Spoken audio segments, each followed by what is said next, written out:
It began in the late 1800s, when the world was still a vast mystery for those seeking refuge from it. In the shadowed ridges of the Appalachian Mountains, a small group of settlers climbed higher and higher until the world behind them disappeared. They called it the valley. To them, it wasn't just land, it was salvation. At the center of it all was Joseph Jackson, a man with a calm voice but eyes that carried a storm.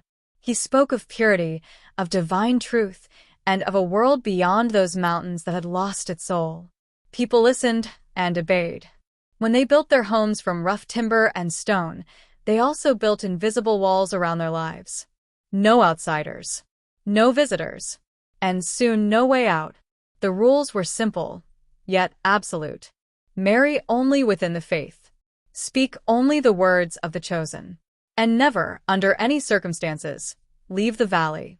At first, it seemed peaceful, a self-sustained world of crops, hymns, and children's laughter echoing through the hills. But silence can be deceptive. What began as isolation for faith soon hardened into isolation for control. Joseph's belief that pure blood keeps the spirit strong became law. Years passed. The outside world marched forward. Trains, telegraphs, electricity, but none of it reached the Jacksons. Their clocks still ticked to the rhythm of firelight and superstition. And in that stillness, something darker began to grow. By the turn of the century, the first cousins were marrying each other. Not out of love, but duty. The community was too small to find new partners, and leaving was seen as betrayal. To them, outsiders were temptation, a corruption of the holy line.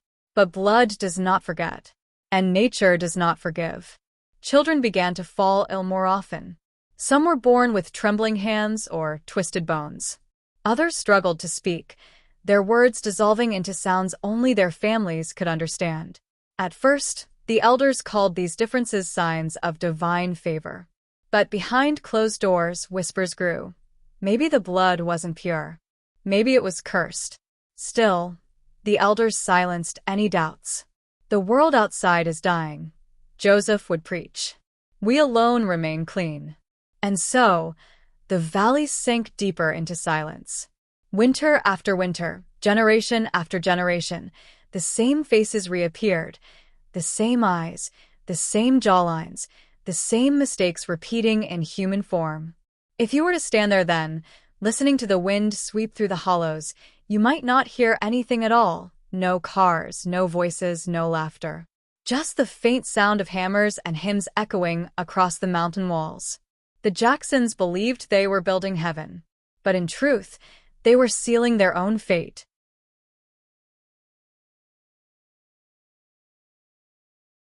By the early 1900s, the Jackson Valley had become a world unto itself, a hidden country, ruled not by law, but by blood.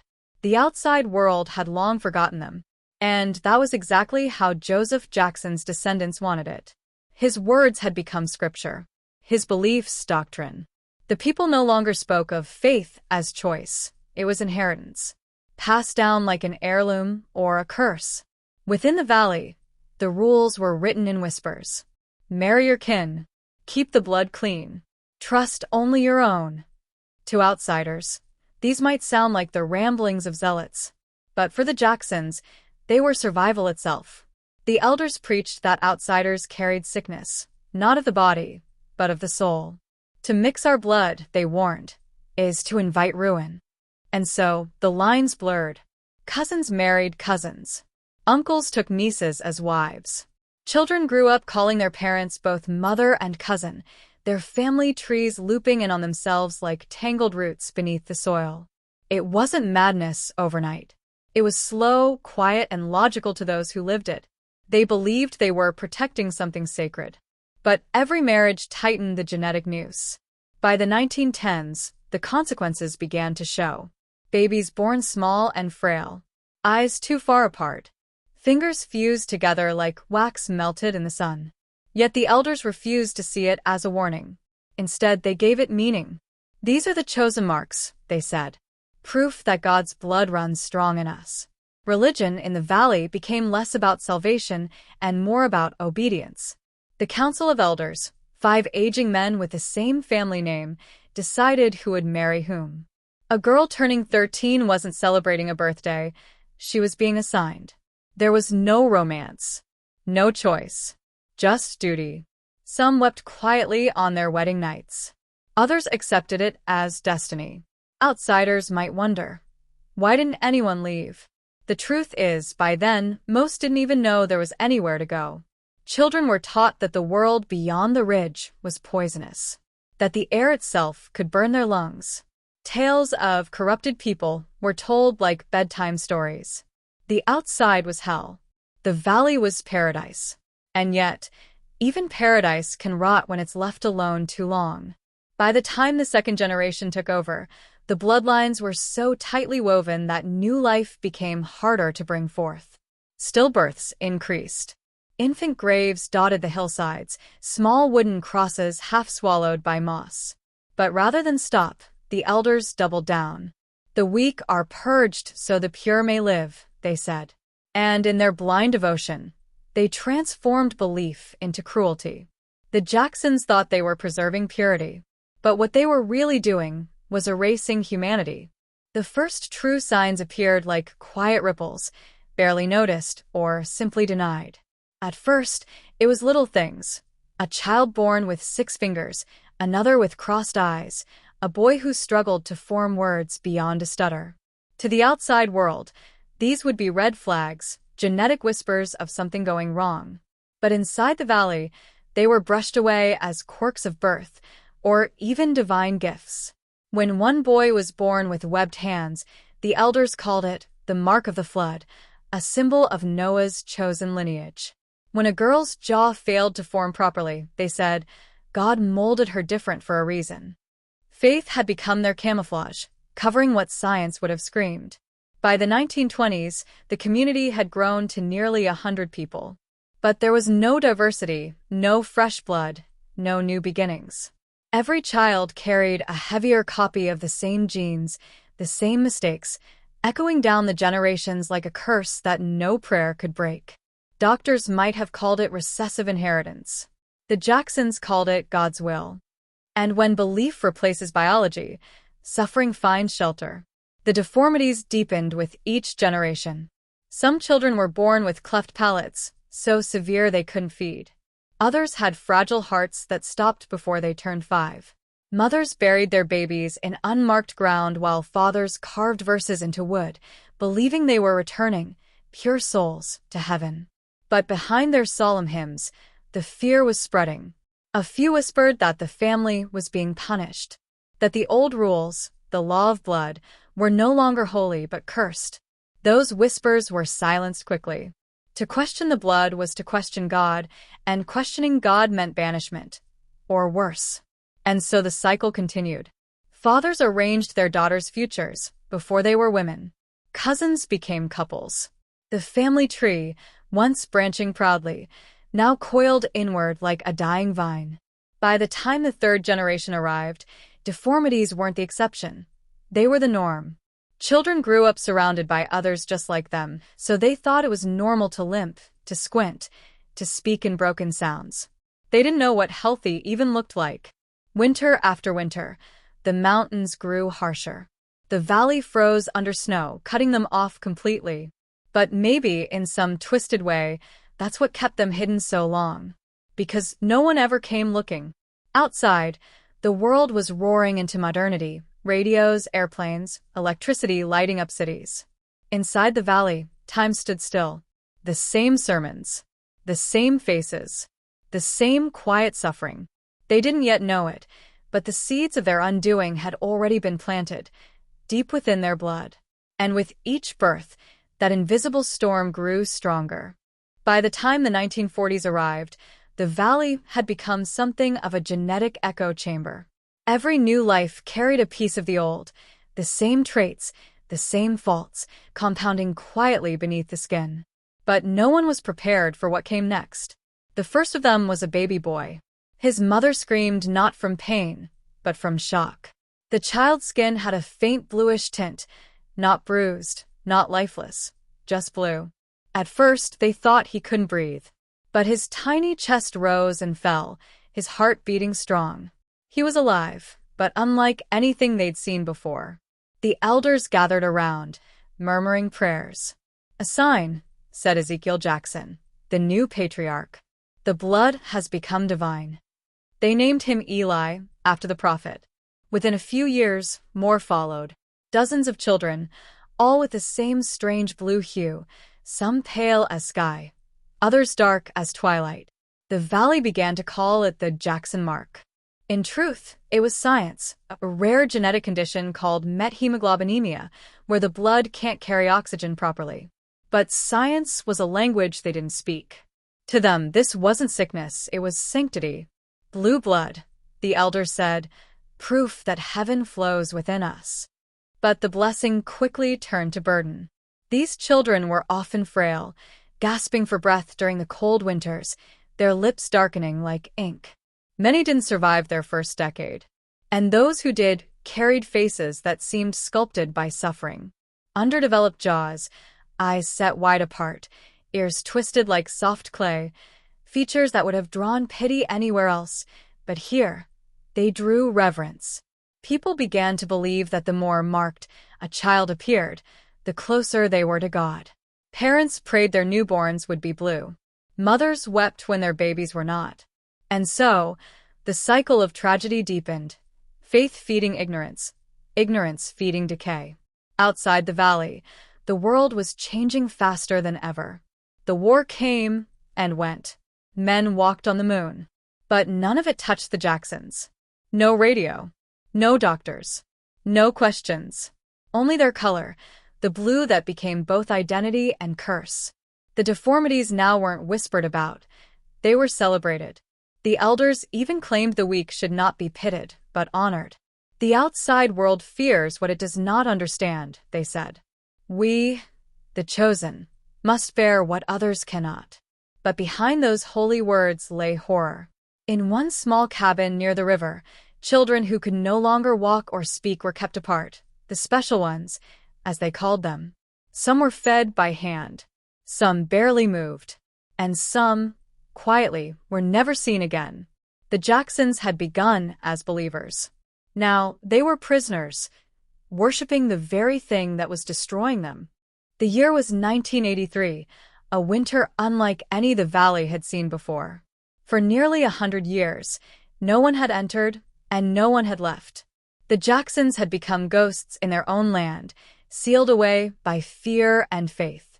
But that year, one girl decided to run.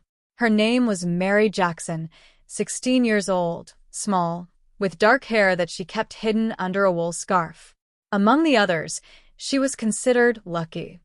Her face was less marked, her mind sharper. But she didn't feel lucky. She felt trapped. Mary had begun to sense something wrong years earlier. When she was 12, she'd found an old biology book among supplies the men brought from town, a book that spoke of genes, of blood, of inheritance. And as she read, she understood the terrible truth.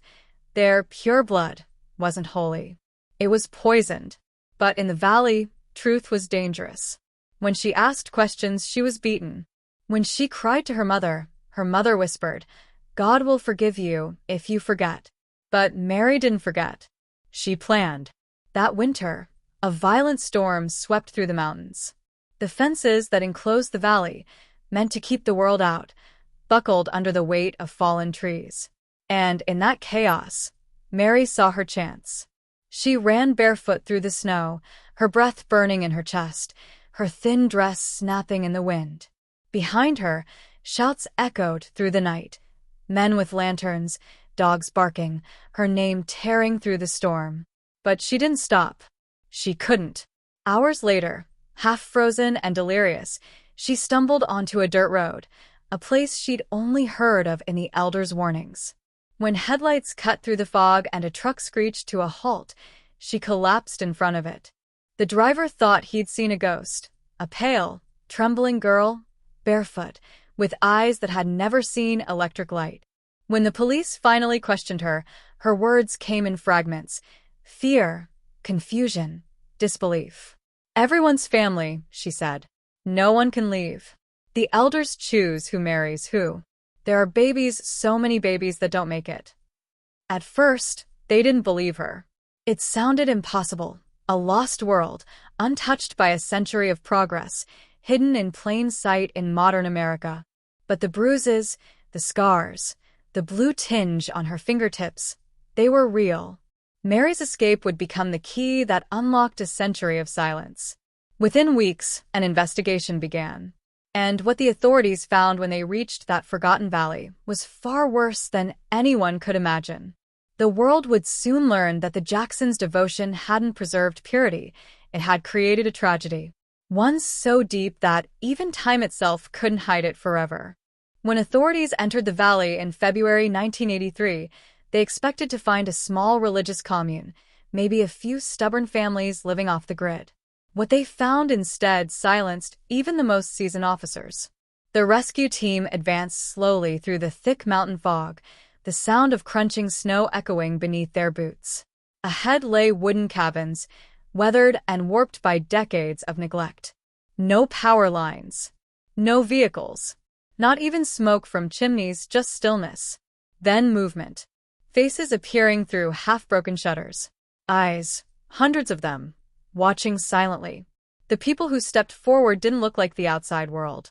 Many had twisted limbs, sunken jaws, or skin with the faint blue hue Mary had described.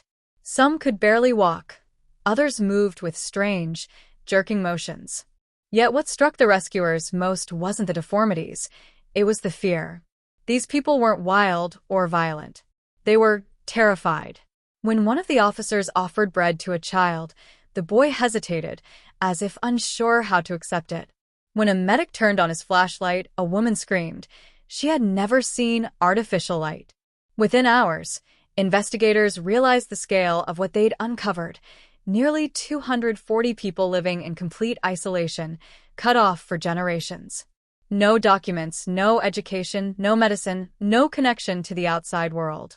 It was as if time itself had folded around them. Inside their homes, life had frozen in another century. Wooden cribs carved by hand. Candles melted to stubs. Walls filled with crude drawings, family trees looping endlessly back into themselves. And tucked inside a leather-bound Bible, officers found what passed for records: births, deaths, marriages, all marked in the same handwriting for decades. But most of the names repeated. Joseph, Ezekiel, Mary, Martha, over and over again. The elders, men in their 60s and 70s with the same piercing gray eyes, stood together in silence as the authorities questioned them. Their leader, Ezekiel Jackson, finally spoke. "You have no right to be here. We are pure. The world outside is not." To him, this wasn't a rescue. It was an invasion. Medical teams began evaluating the residents one by one. The findings were devastating. Children unable to speak or recognize colors, adults who had never learned to read, and nearly every single person showing some degree of genetic deformity. Doctors whispered among themselves, "This shouldn't be possible." But it was. They were staring at the living result of 7 generations of consanguinity, an unintentional human experiment carried out in the name of faith. By nightfall, the air was filled with quiet cries, confusion, fear, disbelief. The valley that once echoed with hymns and wind now rang with the sound of sirens and human heartbreak. The Jacksons' secret was finally exposed. But what lay buried beneath the surface was even darker. In the months following the discovery, investigators began peeling back layers of a century-old nightmare. Every cabin, every path, every scrap of paper in the valley told a story, not of holiness, but of horror. At first, the authorities thought they'd seen it all: the deformities, the fear, the inbreeding. But then came the discoveries buried beneath the frozen earth. Behind the main settlement, just beyond a cluster of dying oaks, they found a small cemetery, simple wooden crosses, no dates, no names. When archaeologists began digging, they expected a few dozen graves. They found hundreds. Child-sized skeletons. Bones fused in unnatural shapes. Tiny skulls with deformities so extreme that even medical examiners struggled to identify them. Some were conjoined twins. Some had no skulls at all, only fragments. It was a silent record of suffering, stretching back more than 100 years. Forensic teams later confirmed what no one wanted to believe. The deeper they dug, the worse the deformities became. The oldest graves from the late 1800s showed mild abnormalities. The newer ones from the 1970s and early 80s were unspeakable. Dr. Elizabeth Norcross, a geneticist brought onto the case, described it best. It's like watching evolution collapse in reverse, as if their very DNA had been unraveling generation after generation. But the graves weren't the only secrets the valley held. In the basement of the Jackson family's main house, investigators found a trunk, sealed with rope and coated in dust. Inside were journals written by women spanning decades. The pages were brittle, the ink faded, but the words still cut like blades. Mothers describing stillbirths, daughters forced into marriages, babies they couldn't bear to look at. One entry from 1937 read, "They say he is a test from God, but I think God has long turned his face away. His eyes are where his cheeks should be. His mouth is gone. I pray he does not breathe." For the first time, the world heard their voices, not the elders' scripture, but the silent testimonies of the women who endured it. They had been trapped by faith, fear, and blood, each generation born into a fate they never chose. And yet, the horror didn't end with the past. In one isolated cabin, investigators found what they called the House of Special Children. Inside were small beds, some made of rope and wood, others little more than hay. Chains fastened to the walls. Here, the most severely deformed children were kept hidden, forgotten even by the forgotten. What had begun as a story of misguided belief was now, unmistakably, a crime. A century of silence had not only buried the truth, it had buried lives. But in uncovering those graves, humanity faced something far larger than the Jacksons' tragedy. The question of how blind faith, unchecked power, and isolation can turn even the most human intentions into monsters. When the medical teams began their full analysis of the Jackson community, even the most experienced geneticists struggled to find words. This wasn't just a family tree, it was a biological maze, an experiment that no ethics board on Earth would ever have allowed. Blood samples were taken carefully, some from children too weak to sit upright. DNA testing was still in its early stages in 1983, but the results, even with limited tools, were staggering. The coefficient of consanguinity in the youngest generation exceeded 70%. In other words, many of these children shared more genetic material with their parents than identical twins should. Dr. Norcross called it the most extreme example of human inbreeding ever documented.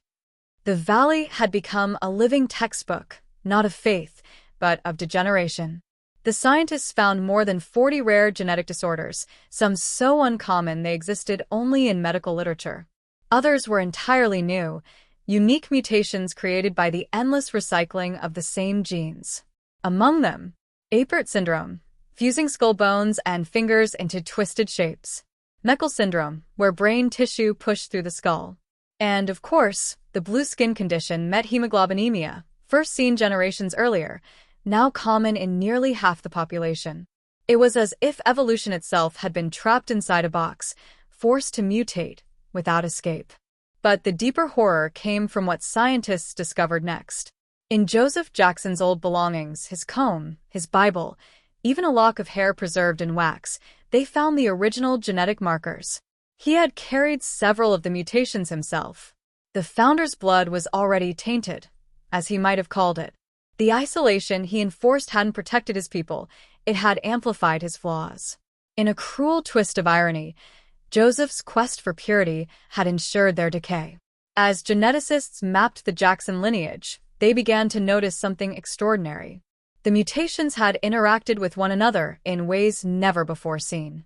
Combinations of genes, silent in normal populations, had fused into entirely new expressions, unknown syndromes that blurred the lines between medical science and myth. For the scientific world, it was a revelation.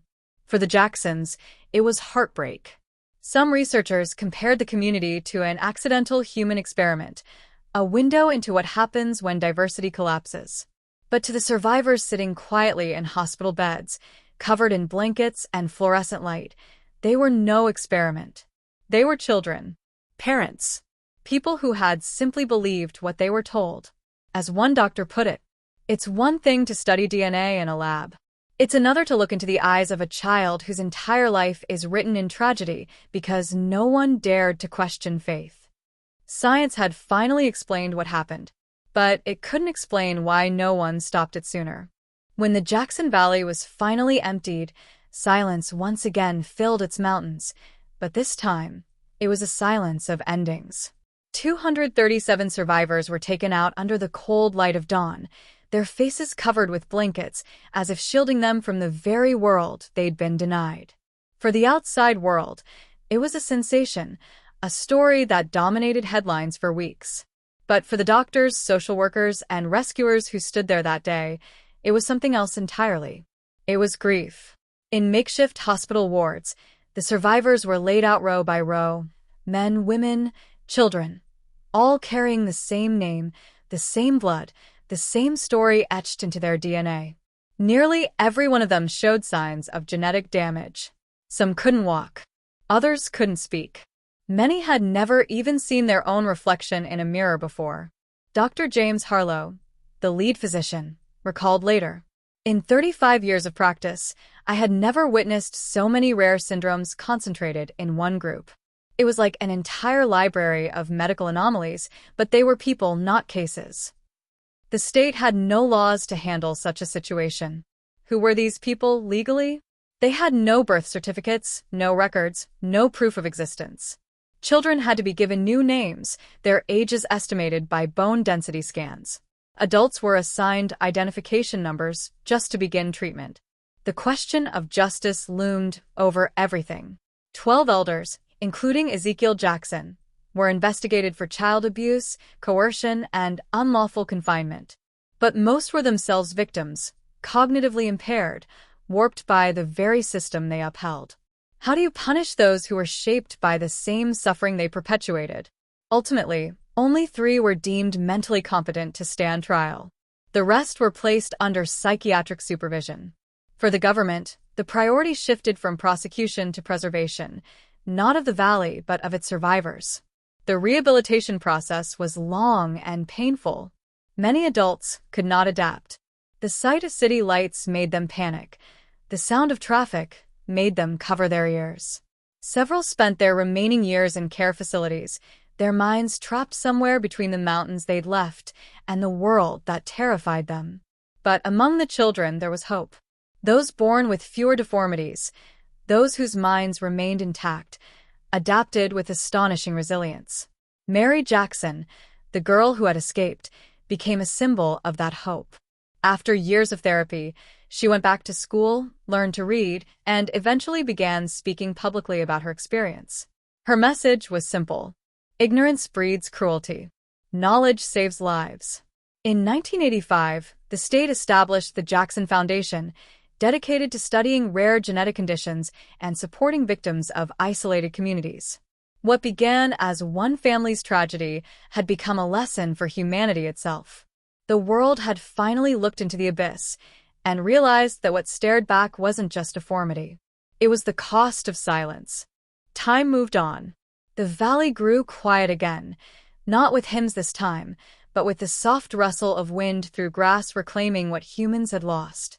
The cabins collapsed into earth. The fences rotted away. And the only sound left was nature exhaling, as if trying to erase a century of suffering. The Jackson Valley was transformed into a protected reserve, its boundaries sealed off from public access. A small memorial stands there now, a single stone plaque that reads, "In memory of those who lived and died in silence, may their truth never be buried again." For the survivors, life was divided into 2 parts, before and after. Some managed to adapt, building families, finding jobs, learning to live beyond the shadow of their name. Others remained in care for the rest of their lives, unable to reconcile the world they came from with the one they were thrust into. But perhaps the most astonishing transformation came from Jacob Jackson, one of the few young men who had cooperated with investigators back in 1983. Despite mild deformities, his mind was sharp, curious, restless. He studied genetics, driven by the same mystery that had once trapped his ancestors. By 2010, he stood before a crowd of scientists at a medical conference and said, "What happened to my family cannot be undone. But through us, science learned something new, and maybe that's how our suffering finds purpose." His words silenced the room, because what the Jacksons revealed wasn't just the cost of isolation, it was the blueprint of resilience. Decades later, genetic research inspired by their case led to new screenings for hereditary disorders, saving thousands of children from conditions once thought untraceable. The very bloodline that had been cursed became a key to understanding how genes mutate under extreme conditions. Their tragedy had, in a way, rewritten science. But beyond medicine, the Jacksons left a moral lesson, one that society still struggles to learn.